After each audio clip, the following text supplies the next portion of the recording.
Plantar igrejas é sobre expansão do reino e expansão denominacional. Um movimento de renovação espiritual que fortalece o corpo de Cristo. Cada nova comunidade de fé amplia o alcance do Evangelho, alcança novas pessoas e revigora a própria igreja. Nessa palestra, refletiremos sobre a plantação como sinal de vida e saúde no reino de Deus. É sobre isso que vamos refletir nessa palestra. Plantar igrejas como um movimento saudável, com o pastor Sérgio Gini.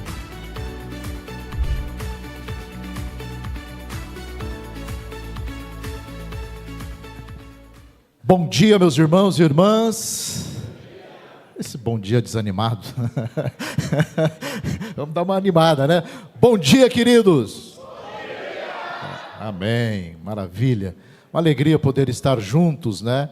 No nosso semear, um movimento intencional para revigorarmos essa chama no coração da nossa igreja, dos nossos pastores, pastoras, missionários e missionárias, com essa intenção de nós proclamarmos o reino do Senhor Jesus e que a IPI do Brasil possa ser uma igreja plantadora e abençoadora em todo o nosso país. É uma alegria estar aqui, um privilégio estar com vocês em um evento que nos desafia a pensar como podemos frutificar para a glória de Deus. Eu quero antes só fazer aqui um registro de agradecimento ao Luke, ao Ross, que aceitaram os nossos convites, né? Para estarem aqui também nos abençoando, muito importante, que Deus abençoe a vida dos queridos irmãos, o reverendo Paulo Júnior, que é o nosso tradutor, intérprete, né? Que Deus possa abençoar. Ele já fez o exercício dele aqui hoje, então ele já está em forma, né? Obrigado, querido, Deus te abençoe. Antes de entrar aqui na palestra, plantar igrejas como um movimento saudável, só fazer duas observações para os irmãos. Nós estivemos recentemente visitando a Igreja Presbiteriana de Gana, onde nós participamos da Assembleia Geral daquela igreja, eu e o reverendo Caio, lá estivemos, e nós nos surpreendemos com uma igreja extremamente viva, uma igreja extremamente comprometida com crescimento. Uma igreja que tem 1,5 milhão de membros, e eles estão com um projeto de chegarem até 2028. 2028, a igreja de Gana completa 200 anos ali. E eles têm um projeto de chegar até 2028 com 2 milhões de membros. E toda a igreja, todas as comunidades estão inseridas nesse projeto de crescimento de igreja. No ano, nós participamos da Assembleia, então foi apresentada a estatística. No ano de 23, a igreja cresceu mais de 104 mil novos membros, ou seja, cresceu mais do que a IPI toda inteira, né? E 2024 eles cresceram 103 mil novos membros. São comunidades pobres, igrejas que ficam em lugares, vilas e aldeias, muito diferente da nossa realidade no Brasil, mas uma igreja extremamente apaixonada pela plantação de igrejas, pelo crescimento e pelo desenvolvimento. E algo que nos chamou a atenção foi o trabalho que eles desenvolvem com os obreiros, que nós chamamos aqui no Brasil de obreiros leigos, embora essa seja uma palavra um pouco estranha, né? Mas eles lá chamam de catequistas. Eles têm mais de 3 mil catequistas da igreja, que são os responsáveis para discipular, para trabalhar a evangelização, e isso tem facilitado o crescimento e o desenvolvimento da igreja. Nós estamos conversando com a igreja de Gana para fazermos lá uma ponte, né? um hub de treinamento dos nossos missionários. Quem quiser ter uma experiência multicultural, uma experiência num lugar desafiador, a gente está fazendo uma parceria para a gente poder ter esse local lá para treinar também os nossos missionários. Se Deus tocar no seu coração, ore e depois fale com a gente. Também nós tivemos em Portugal, fomos autorizados pela Assembleia Geral da Igreja a irmos lá retribuir a visita que a Igreja Lisbonense fez na nossa última Assembleia Geral, quando nós assinamos um termo de parceria com a Igreja de Lisboa. Mas nós temos lá em Portugal 3 missionários da IPI do Brasil. E nós temos lá projetos de plantação de igreja. E nos tocou profundamente o coração de vermos ali em Guimarães. Guimarães é o berço, né, onde nasceu Portugal como país, lá no norte do país. Em Guimarães nós já temos uma comunidade juntando todos os locais onde ela está. Ela tem em Guimarães, Viana do Castelo, tem mais 2 outras localidades, que agora me falha o nome, e já temos mais de 100 membros lá, reunidos, né? E esses membros hoje, eles estão arrolados aqui na IPI do Brasil, no caso de Guimarães, com a igreja do Jardim Piratininga, em Osasco. Então, hoje é um trabalho institucionalizado do presbitério de Osasco, lá em Portugal, e tem crescido. E, mais surpreendente, né? Portugueses se convertendo. Nós visitamos lá uma empresa de um português que está desesperadamente louco para estudar teologia, né? Então, ele quer já se matricular na FATIP. A gente ainda não tem essa troca de detalhes aí internacionais, mas estamos trabalhando com isso. E depois nós visitamos também o trabalho que o pastor José está fazendo em Torres Novas, que é uma região lá no oeste de Portugal. O pastor José é ligado ao presbitério de Presidente Prudente, né? A igreja, a congregação lá também está vinculada ao presbitério, e lá também já tem mais de 35 membros, a maioria de portugueses. Isso nos chamou a atenção. Então, a maioria portugueses, e também lá conversei com um dos portugueses que quer estudar teologia, quer se formar, quer seguir. Isso nos chamou bastante atenção. E Portugal hoje é um caminho sem volta. Então, orem, né? Tem desafios. O pastor Antônio está aqui, está com o coração queimando para ir para lá. Então, são desafios que tem, e a igreja precisa estar olhando também para isso. Algumas pessoas perguntam: mas pastor, faz sentido a IPI do Brasil ir para Portugal? Fez sentido os americanos virem para cá no século XIX e trazer o presbiterianismo para nós? São coisas que a gente precisa pensar e refletir sobre isso. Amém, queridos? Plantar igrejas como um movimento saudável. Quando nós falamos em plantar igreja, nós não estamos falando aqui de um item opcional, né? Pode avançar o próximo. Ou seja, no cardápio da nossa vida cristã, no cardápio do nosso ministério, nós temos uma opção, que seria a opção de plantar igrejas. A grande comissão, como o pastor Luke colocou aqui, não foi uma sugestão dada por Jesus, né? A grande comissão é uma ordem. Jesus não falou assim: olha, se vocês tiverem tempo, pensem em fazer discípulos. Se vocês acharem na agenda de vocês um tempo, né, pensem nisso. Não.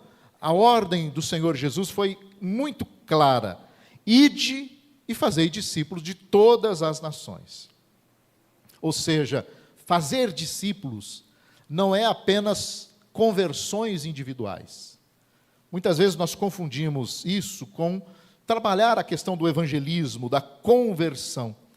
Mas implica muito mais do que isso. A conversão é o primeiro passo, é o caminho, mas implica na formação de comunidades vibrantes, na formação de igrejas locais, onde os novos discípulos são batizados, são ensinados e são pastoreados.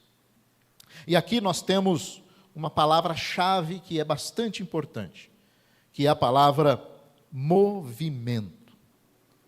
Nós estamos aqui no Semear em um movimento de plantação de igrejas. Ou seja, não é plantar uma igreja aqui, plantar uma igreja acolá, projetos isolados.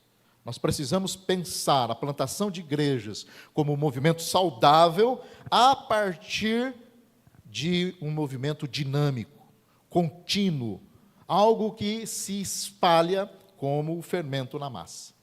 E nós vamos ver isso, né, no Atos dos Apóstolos. E a metáfora para isso é um organismo vivo. Pensarmos a plantação de igrejas, o processo, o movimento, como um organismo vivo. Uma laranjeira saudável, ela não precisa ser forçada a dar laranjas. É do seu DNA, é da sua natureza produzir frutos, dar laranjas. ela simplesmente floresce e ela simplesmente dá os seus frutos.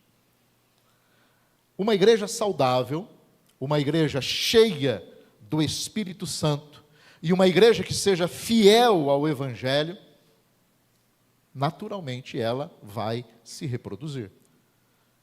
Isso é natural, isso faz parte da dinâmica desse organismo vivo, gerido, abençoado pelo Espírito Santo de Deus. Portanto, uma igreja saudável gera novas comunidades, uma igreja saudável planta novas igrejas. Então, a pergunta que nos guia no semear, desde a edição anterior, não é se devemos plantar igrejas, mas a pergunta que nos guia é como fazer isso, de forma que, de fato, isso se torne para nós um movimento saudável, um movimento multiplicador, um movimento transformador. Então, essa reflexão é importante. E, principalmente, na IPI do Brasil, entendermos, né, como devemos fazer isso de forma saudável. Quando a gente fala de movimento, fala de organismo, eu falei aqui de DNA. Então, qual é o DNA desse movimento?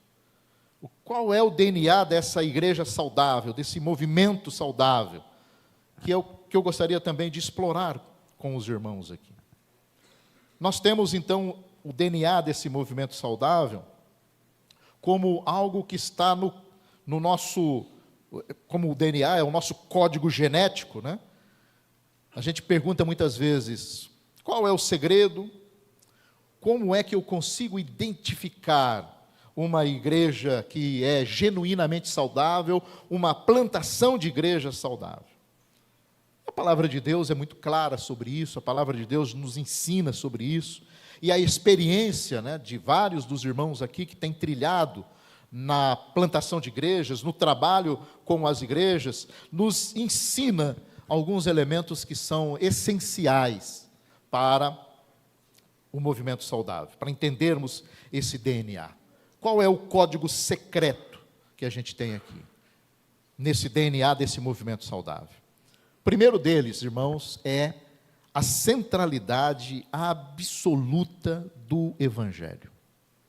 Esse é o ponto radical de todo o movimento de igreja saudável. Plantação de igrejas não pode ser construído sobre pessoas, sobre personalidades. Também não pode ser construído sobre programas. E também não pode ser construído sobre pragmatismo. São coisas que nos chamam a atenção. Pessoas, vamos falar de plantação de igrejas, precisamos falar de pessoas. Sem elas, não temos como pensar nisso. Nós temos um desafio agora que nós estamos trabalhando com a Secretaria de Evangelização, que é a Missão Sul, com o objetivo de iniciarmos a plantação de 3 igrejas no sul do país. Uma em Erechim, no Rio Grande do Sul, outra em Pato Branco, no sudoeste do Paraná, e outra, uma retomada em Chapecó, Santa Catarina. 3 estados, as 3 cidades estão numa linha de 150 quilômetros próximas, 3 grandes cidades, né, cidades novas, cidades jovens, cidades que estão crescendo. Se você olhar depois lá no Google, você vai se surpreender com essas cidades. Nós estivemos lá em loco, visitando, orando, tomando posse da terra. Precisamos de pessoas, e nós estamos convocando pessoas. E muitas vezes é difícil achar pessoas que estejam dispostas a ir. Mas o movimento saudável não é sobre pessoas, não é sobre personalidades, ou mesmo os programas, ou mesmo o pragmatismo. Quando falamos de movimento saudável, a centralidade absoluta do Evangelho. O movimento saudável de plantação de igrejas, ele é construído sobre a rocha do Evangelho, que é Cristo. Isso é inegociável, isso é indispensável. O apóstolo Paulo já nos alertava lá em 1 Coríntios 15. O Evangelho é o ponto crucial, porque Cristo morreu pelos nossos pecados, foi sepultado, ressuscitou ao 3º dia. Essa é a centralidade do nosso Evangelho. Então nós não podemos perder isso em hipótese alguma. E a centralidade do Evangelho traz a necessidade de uma pregação fiel e expositiva da palavra. Isso faz parte do movimento saudável de plantação de igrejas. O Evangelho cristalino. Muitas vezes nós queremos, no afã da agilidade, de fazer com que as coisas se tornem rápidas, que os resultados venham mais rápidos, nós abrimos mão, negociamos, essa questão do Evangelho. Nós não podemos fazer isso, não podemos abrir mão dessa centralidade do Evangelho. Ou seja, não podemos nos cair naquela pegadinha de diluir o Evangelho em mensagens que agradem os ouvidos. Estamos numa plantação, precisamos então agradar o outro, agradar o cliente. A centralidade do Evangelho de Cristo, o Evangelho que confronta, o Evangelho que transforma, é o Evangelho que salva. E é esse Evangelho que nós precisamos pregar. Como igreja, como plantadores de igrejas, para um movimento saudável. O Evangelho é o poder de Deus para a salvação de todo aquele que crê. Esse é o ponto que nós cremos, que nós definimos isso. Movimento saudável, centralidade absoluta do Evangelho. Mas há um segundo movimento importante nesse DNA, nesse código genético, que é a liderança que se multiplica. Um movimento acaba quando a liderança para de ser formada. Nós temos histórias de igrejas que morreram porque a liderança parou de ser formada. E esse é um grande problema. Parou de formar líderes, paramos de trabalhar com a liderança, morre, a morte. Paulo instrui o seu filho Timóteo, e ele diz lá para Timóteo, 2 Timóteo 2:2, texto bastante conhecido de vocês. Ele fala para Timóteo, e o que de mim, dentre muitas testemunhas ouviste, confia-o a homens fiéis, que sejam idôneos para também ensinarem os outros. Essa transformação, essa liderança que vai se multiplicando. Paulo está falando aqui de um modelo de 4 gerações. Paulo havia recebido, passou a Timóteo, Timóteo aos líderes que iam dar sequência ao Evangelho. Nós precisamos, como a gente já estudou sobre isso, quando falamos sobre plantação de igreja, para encontrarmos ouro, nós precisamos cavar na terra. Para encontrarmos ouro, nós precisamos trabalhar. A liderança se faz trabalhando, identificando, treinando, capacitando homens, mulheres, para que nós possamos, com isso, ter liderança para as nossas comunidades. E liderança, meus irmãos e irmãs, exige mudança de mentalidade. Porque há um equívoco nos nossos ministérios, e eu falo isso com meia-culpa. Como pastor de igreja. Eu estou no momento como presidente da Assembleia Geral da Igreja, mas eu sou pastor de igreja. Pastoreio igreja. O sucesso de um pastor, ele não é medido pelo tamanho do seu auditório. E esse é o grande equívoco que muitas vezes nós cometemos. O sucesso do pastor não é medido pelo tamanho do seu auditório, mas o sucesso, do ponto de vista espiritual, ele é medido pela capacidade dele enviar líderes para a seara do Senhor. Essa é a liderança que se multiplica. Paulo fez isso. E Paulo instrui Timóteo, faça também, escolha pessoas que façam isso. O texto grego para idôneo, muitas vezes nós confundimos idôneo como uma pessoa que é reta, pura. O texto bíblico para idôneo é igual a você. Timóteo, escolha líderes iguais a você.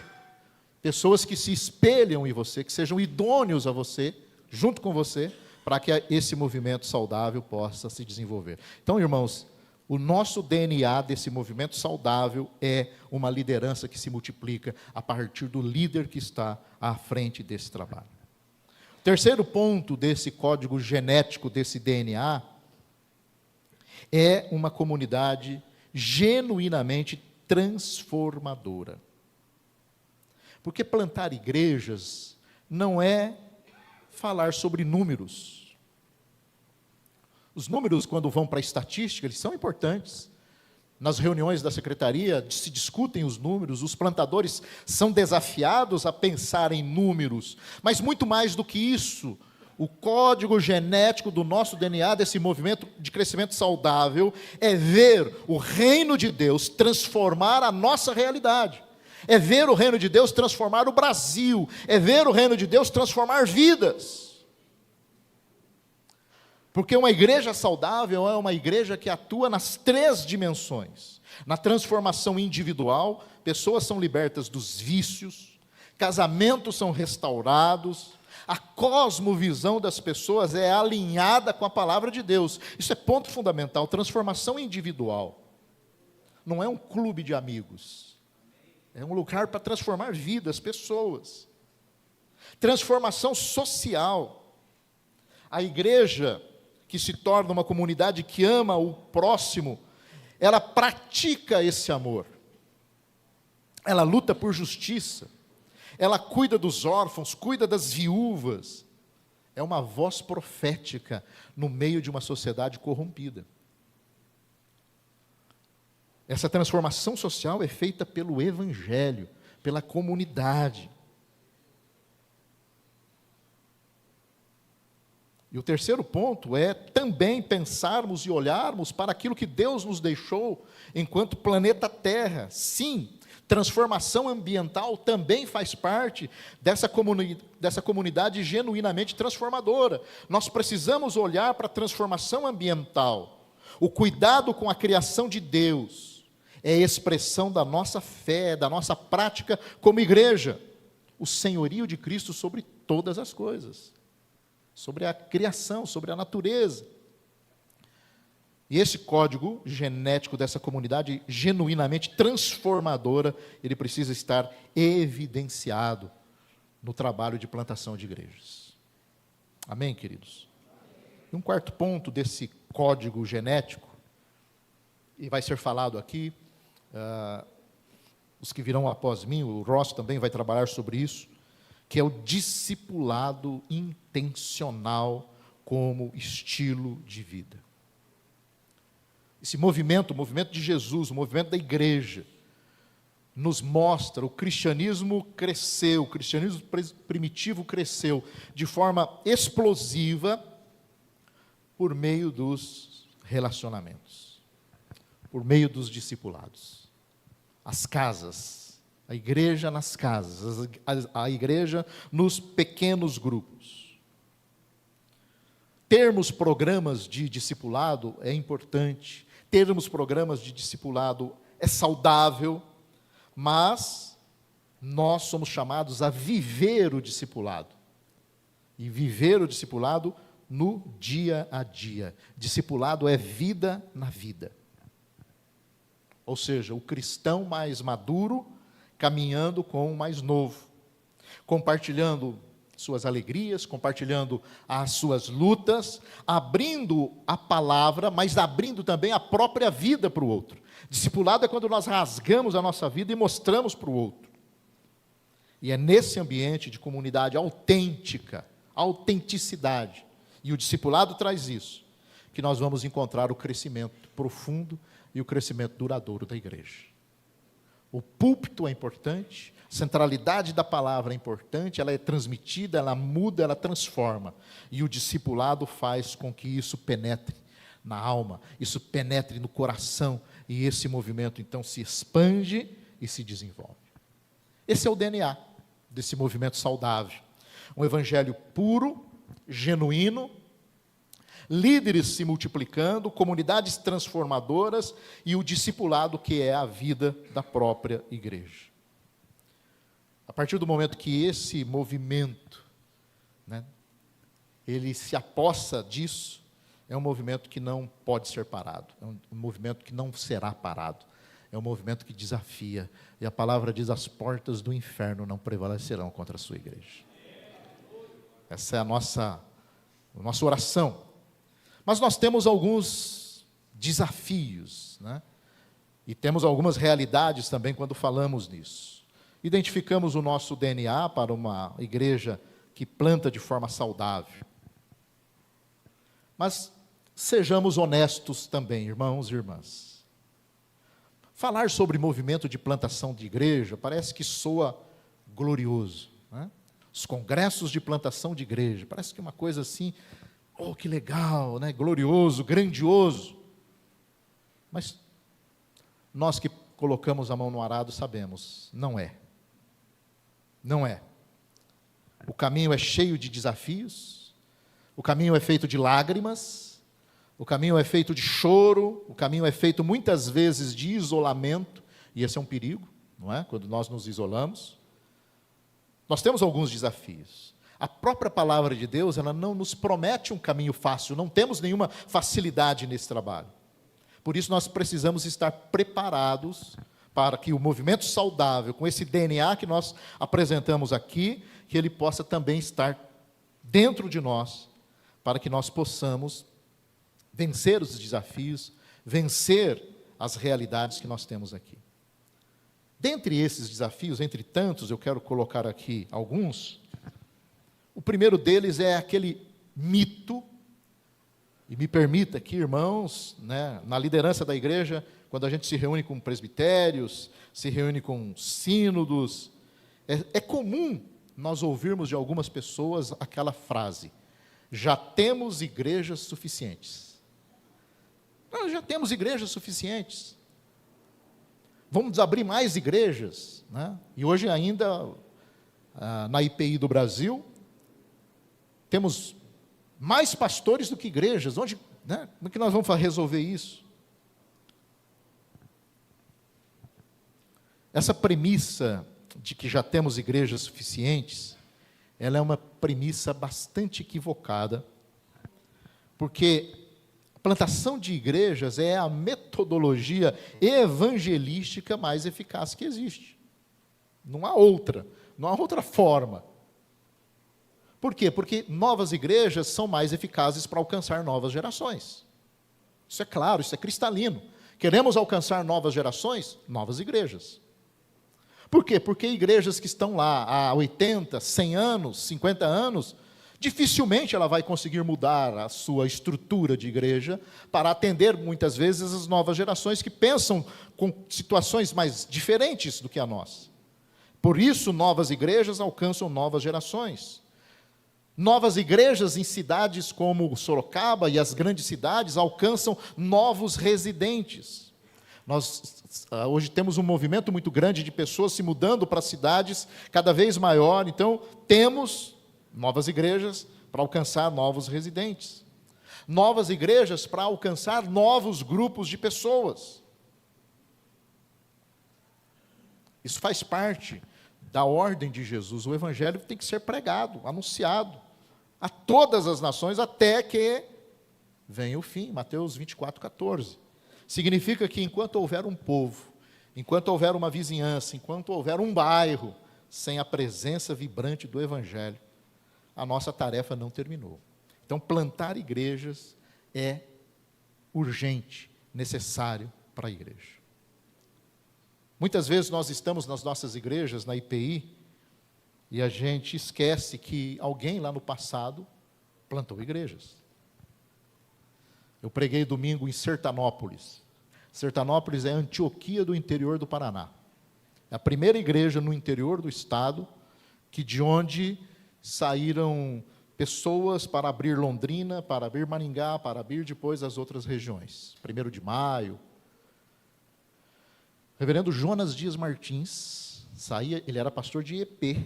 Ele pegava o cavalo, saía de Epê, ia para Sertanópolis, de Sertanópolis ele ia para Londrina, de Londrina ele ia a Maringá, a cavalo, plantar a igreja. Plantar igrejas, é movimento saudável. Esse mito de já temos, precisa ser derrubado. Segunda questão, irmãos, é a questão da sustentabilidade, dos recursos. Esse é o grande desafio que nós temos hoje. Nós temos hoje, na maioria dos nossos projetos, o projeto de que uma igreja se torne autossustentável em 5 anos. E a gente tem trabalhado com essa perspectiva. Entretanto, e aqui eu chamo a atenção, em algumas situações e em muitos contextos, esse prazo ele é irreal. Nós precisamos pensar também que não há dinheiro em comunidades pobres, em comunidades carentes. E aí nós precisamos pensar em prazos maiores. Precisamos pensar que, para que haja uma sustentabilidade, nós precisamos ter uma visão muito maior. E aí nós precisamos de igrejas-mãe, precisamos de redes de apoio que estejam dispostas a investir pacientemente nesse trabalho. Talvez trabalhos que vão levar uma década ou mais, mas são necessários. E precisamos olhar para isso. E esse tem se tornado hoje um grande desafio na plantação de igrejas. A sustentabilidade, os recursos. Nós temos que olhar para a plantação até que ela consiga criar as suas raízes, essas raízes se aprofundem, e aí então ela começa a produzir frutos. Porque muitas vezes nós estamos tirando o suporte antes, e aí as raízes não se aprofundam. E aí a gente tem alguns problemas. E aí entra aqui o terceiro ponto, é que nós precisamos abraçar a cultura do fracasso. Ninguém gosta de fracassar. Fracasso é algo que, para a nossa mentalidade, é terrível, e é estranho falar disso, mas é crucial. Porque é o medo de falhar que paralisa a liderança. É o medo de falhar que faz com que as igrejas não invistam. E se nós olharmos a estatística de plantação de igrejas, todos os irmãos aí que participam de congressos, de eventos, vão perceber que grande número das igrejas que começam um projeto de plantação, elas não prosperam. E tudo bem. É estranho falar isso, né? E tudo bem. Tudo bem. Não há sucesso sem o risco da falha. O risco da falha faz parte desse processo nosso. Ou seja, devemos tentar, devemos experimentar, devemos aprender com os erros que surgirão e devemos seguir em frente. Porque, meus irmãos, a obra não é nossa, a obra é de Deus. É de Deus. Então, precisamos entender que essa ideia do fracasso, ela não pode nos parar, não pode nos paralisar. Porque cada tentativa que fazemos, mesmo que não resulte numa igreja organizada, estabelecida, resultou na semeadura do Evangelho de Cristo. E nós fizemos a nossa parte. E muitas vezes a gente se ilude achando que, olha, eu não consegui organizar a igreja. Mas o Evangelho foi pregado, foi anunciado, e a gente precisa olhar para isso. E por último, como desafio, dentro da realidade da plantação de igrejas, o papel sacrificial da igreja-mãe. A igreja que não se apega aos seus melhores líderes, a igreja que não se apega aos seus melhores membros, essa igreja os envia. Tem sido um grande desafio para nós, irmãos, lidar com algumas igrejas ensimesmadas. Igrejas que começam a crescer muito, e aí elas se consomem nos seus programas e eventos. E fica só dentro dela. E essas igrejas não conseguem olhar, e não conseguem abençoar um novo bairro, não conseguem abençoar uma nova cidade próxima. Nós precisamos olhar e ter muita atenção com isso. Porque sabemos que a igreja que planta outra igreja, ela ganha vida. Igreja que planta outra igreja ganha poder espiritual. Igreja que planta outra igreja, ela ganha renovação. Portanto, não é pegar os meus melhores líderes e perdê-los. Pelo contrário, os meus melhores líderes vão ajudar a plantar uma outra igreja, porque nós estamos ganhando. A igreja está ganhando, a igreja está sendo abençoada. A igreja mãe, ela deve celebrar o envio, ela deve orar pelos que vão, se alegrar com a multiplicação do reino. Mesmo que isso possa significar, num primeiro momento, até um enfraquecimento de algumas questões daquela igreja. Mas isso é importante. Esse é um desafio que nós temos. E temos que fazer virar a chave na cabeça dos nossos pastores, dos nossos conselhos, das nossas igrejas. Né? Esses desafios que eu coloquei aqui, irmãos, eles precisam ser encarados com os olhos da fé, para que nós possamos avançar. O movimento de igrejas saudáveis, de plantação, um movimento que planta igrejas saudáveis, ele também precisa olhar para esses desafios e para essa realidade. O que nós temos discutido no Semear, desde a outra edição, esta edição, que os irmãos vão acompanhar aqui, não é apenas uma estratégia de crescimento da igreja. Não pense isso apenas como estratégia. Isso é o coração de Deus pulsando na história. É o coração de Deus pulsando na vida da igreja. É o cumprimento da promessa do Senhor. As portas do inferno não prevalecem contra a igreja. Esse é um mandato bíblico, não é uma opção. E esse movimento tem esse DNA composto pela centralidade do Evangelho, pela multiplicação de líderes, por comunidades transformadoras, por discipulado relacional. E vamos enfrentar desafios, sim, desafios reais, desafios que fazem muitas vezes com que nós façamos aquela questão, eu vou desistir, né? Eu não aguento mais, não é a minha praia. Mas nós precisamos olhar para o Senhor que nos chamou, porque é que Ele nos capacitou nisso tudo. E nosso chamamento aos irmãos nesta manhã, e encerrando aqui a minha fala. Qual é o nosso papel como igreja? Qual é o nosso papel como pastores, pastoras, presbíteros, presbíteras, liderança, missionários e missionárias? Oração, fundamental, essencial, necessária. Nós precisamos orar na IPI para que Deus levante uma geração de plantadores de igrejas. Precisamos orar para que na IPI seja levantada uma geração de plantadores de igrejas. Por isso nós precisamos orar para a ousadia, para a visão das nossas comunidades locais. E orarmos e identificarmos bairros, cidades, onde nós possamos olhar e dizer, nós precisamos ter uma IPI neste lugar. Mas também há um desafio para nós, é o desafio do vá. É o desafio do vá. Deus está chamando você. Talvez o chamado é para que você se mude para uma nova cidade, que não tenha uma igreja, para que você comece ali uma igreja. Talvez Ele está chamando você para liderar um pequeno grupo, e esse pequeno grupo se tornará o embrião de uma nova igreja. Não ignore esse chamado, meu irmão. Porque muitas vezes as igrejas organizadas, já estabelecidas nas cidades, elas brilham nos nossos olhos. Poxa, agora eu vou pastorear a igreja tal. Mas talvez Deus está nos chamando para um outro desafio. E nós precisamos dizer como profeta, eis-me aqui, envia-me a mim.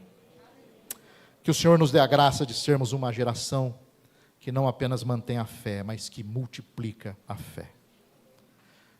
E eu finalizo aqui dizendo que sejamos um povo que amou tanto a Cristo e a sua noiva, a igreja, que não mediu esforços para ver o nome dele glorificado em cada canto do nosso Brasil. Que Deus nos abençoe e que Deus faça arder no nosso coração. Amém, queridos? Antes de eu orar e encerrar aqui a minha parte, eu ainda tenho 3 minutos. O pessoal da Pendão Real, da nossa editora Vida e Caminho, me pediu para que eu viesse apresentar aqui para os irmãos a nova edição do Manual do Culto. Saiu essa semana. O Manual do Culto foi ampliado. Ele agora está em letras grandes, não é mais aquele pequenininho, né, que a gente tinha que botar na cara assim para ler. Letras grandes. As rubricas agora são rubras, né, são vermelhas, né? Não temos mais aquelas rubricas azuis que eram difíceis para ler. As rubricas estão rubras, né, vermelhas, para que a gente possa ler. Foram inseridas algumas liturgias para questões especiais, por exemplo, cremação. Nós não tínhamos liturgia para cremação, foi incluída. Então, houve uma mudança editorial no Manual do Culto, muito interessante.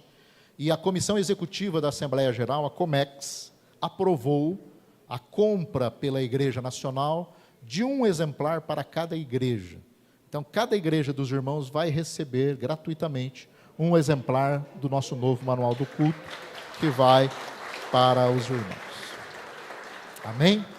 E finalizando aqui, nós lançamos na Assembleia Geral a reedição do livro clássico, né, que é o livro Mito Fundante da IPI do Brasil, A Maçonaria e a Igreja Cristã, do reverendo Eduardo Carlos Pereira. A 5ª edição, fazia mais de quase 40 anos, né, mais de 40 anos que ele não estava em circulação, e esse livro já bateu todos os recordes na nossa editora. Ele já vendeu mais de 2.000 exemplares. Então, se você ainda não tem, procure lá no site da Vida e Caminho. Que Deus abençoe os nossos queridos irmãos que vão falar. Eu não poderei estar com vocês na parte da tarde. Minha mãe está num processo cirúrgico em Maringá devido a um problema na prótese. Ela tem uma prótese no fêmur e a prótese saiu. E ela está numa situação bastante difícil. Peço que os irmãos orem por ela, Dona Odete, a minha mãe. Mas que Deus nos abençoe e que Ele fale aos nossos corações, em nome de Jesus. Depois nós voltaremos aqui para as perguntas.